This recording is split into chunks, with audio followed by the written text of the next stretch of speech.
Brits and Americans are joined by a common language, but there are many differences. Today we're going to look at 20 more words that we say differently. All that is coming right up after we meet another Eat Sleep Dreamer. Hello, my name is Julia, I'm Spanish, and I learn English because I'm in love with this beautiful language. Now Eat, Sleep and Dream English is part of my life. Thank you so much. You are a legend. Mwah.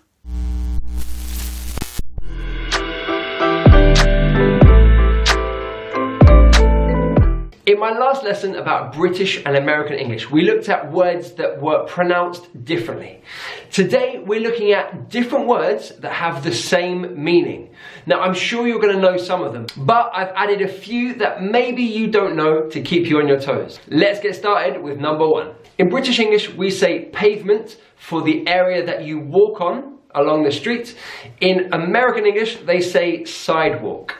Sidewalk. Now I quite like sidewalk, it makes sense to me. Like there's the road and then you walk on the side. It's quite logical, I like that in America. But in Britain we say pavement. So in British English pavement, in American English sidewalk. Alright, this is interesting. We're talking about slang language here. In British English we use the slang word quid to talk about £1. £1. So quid. In American English, to talk about $1, they'd say buck. Buck. So in British English, we talk about £1 as a quid. In American English, $1 is a buck. How much is the coffee? It's 2 quid. It's 2 quid. In American English, they would say it's $2. It's $2.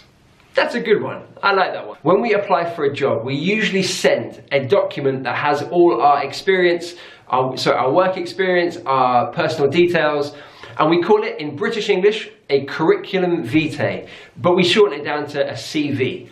A CV. In American English, they would use CV, but they would also say resume. Resume. So in British English, it's a CV or curriculum vitae. In American English, it's a resume. Resume. So I need help writing my CV. I need help writing my CV. Or I need help writing my resume. Number 4 is a small but important difference. Now mathematics, the subject that we study at school, is shortened down in British English to maths. Maths. In American English, they don't use that S. They take it, they throw it away. Math. Math. So in British English we say maths, American English, math. I don't know why. I'd like to know why. If anyone knows why that is, let me know in the comments below. When you are waiting to pay at the shops, in Britain we would say you're in a queue. In a queue. In American English, you're in a line. A line. So in a queue or in a line. Number 6 is a good one. Now, when we are moving in the opposite direction to how a clock would move, in Britain, we'd say anti-clockwise. Anti-clockwise. So clockwise is the same direction as a clock, the hands going around. In British English, when it's going the other way, we say anti-clockwise. Anti-clockwise. In American English, it's counterclockwise. Counterclockwise. So an example sentence. So let's dance anti-clockwise. Let's dance anti-clockwise. Or let's dance counterclockwise. Let's dance counterclockwise. When students use this word, I can always tell if they've learned American English or British English. Now, the general word is confectionery, and we're talking about things made of sugar, so lollipops and things like that. In Britain, we would say sweets, sweets, and in American English, they'd say candy. Candy. So as a kid, I was only allowed sweets on Saturday. As a kid, I was only allowed sweets on Saturday. But in American English, that would be, as a kid, I was only allowed candy on Saturday. As a kid, I was only allowed candy on Saturday. At school, we're divided into age groups. Now, in Britain, we would call those years. So year. So I'm in year 6 or I'm in year 4. In American English, they'd say grade. So I'm in grade 2, I'm in grade 3. In British English, it's a year, and in American English, it's a grade. So what year are you in at school? What year are you in at school? Or what grade are you in at school? What grade are you in at school? In Britain, when you send a letter, you always have to write the address and include a set of letters and numbers which determine the area that you're sending the letter to. This is called a postcode. So for example, in London, we've got like N8 or N10 or SW4. These all link to certain areas of London. Now, of course, in Britain, it's postcode. In American English, it's zip code. Zip code. So these are the groups of numbers and letters that are added to a postal address so that we get the right location. Postcode, zip code. This one I found fascinating. I didn't know there was a difference here. So in every children's playground in Britain, or lots of children's playgrounds, there is an area of sand that you can play in. We call this a sand pit. A sand pit. In American English, it's called a sandbox. It's a box of sand, so it's a sandbox. I didn't know that. That's amazing. I like it. Sandbox, why not? So British English, it's a sand pit. American English, sandbox. How would you describe that in your language? What's it called in your language? Is it a sand pit, a sandbox, a sand hole? What do you call it in your language? This one I'm sure you know, but if you don't, it's important to know the difference. In Britain, the most popular sport is football. Football, played by Lionel Messi, Cristiano Ronaldo, Harry Kane, all those kind of players. Now, in American English, that same sport is called soccer. Soccer. Football in American English means American football. It's a totally different game. Another word for that is gridiron. But the sport of football in Britain is soccer in America. It's important to know the difference. Number 13 can also be confused. Now, schools that are free in Britain, we call state schools. A state school, okay? Don't have to pay, it's free to everyone, state school. In American English, the same type of school, the free school, is called a public school. A public school.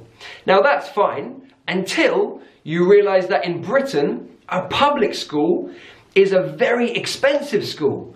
So it's the opposite of being free. It's actually one of the most expensive types of schools that you could possibly go to. That is a public school. So when Americans talk about public schools, in our minds we think, wow, very expensive. But actually, for them, it's free. So in Britain, it's a state school. In America, it's a public school. So I guess a British public school, which is where you have to pay, would be a private school in America. We also say private school in Britain as well. But yeah, so yeah, can be a bit confusing there. Number 14, the shop that you go to buy alcohol in Britain is called an off license. An off license. That's shortened down to offie. If you want to use slang or colloquial English, we would say offie. In American English, the same store, the same shop is called a liquor store. A liquor store. So in British English, an off license. In American English, a liquor store. Just before somebody gets married in Britain, they have a party to celebrate with their friends and so forth. Now, for the man, that is a stag party. A stag party. In American English, that's a bachelor party. A bachelor party. For women in Britain, that's a hen party. A hen party. And in American English, it's a bachelorette party. A bachelorette party. When you're buying shoes in Britain, if you're buying a kind of a sports shoe, we call it trainers. Like an everyday shoe, very casual shoe, it's a trainer or trainers. In American English, they say sneakers. So one sneaker, a pair of sneakers. In British English, one trainer or a pair of trainers. So for example, have you seen my trainers anywhere? Have you seen my trainers anywhere? Or, have you seen my sneakers anywhere? Have you seen my sneakers anywhere? In Britain, the government provides public housing for those people that aren't able to buy their own house. Here we call it a council estate. A council estate. In American English, the same idea, the same concept is called a housing project. A housing project. I believe that it's just shortened down to a project. So in Britain, we'd say, I live on a council estate. I live on a council estate. In American English, they might just say, I live in a project. I live in a project. When you are writing in British English and you finish the sentence, you put a little dot. That is called a full stop. A full stop. In American English, it's not a full stop, it's a period. It's a period. So in Britain, we use full stops. In America, they use periods. Interesting. Number 19, it's the sign that's put on the front and back of a car to identify it as being unique to that car. In Britain, we call it a number plate. A number plate. In American English, it's a license plate. A license plate. Number plate, license plate. The final one, in Britain, every person has a number and it's used for the administration of their social security or for their tax. It's their number that the government used for many different things. Now, we call it a national insurance number.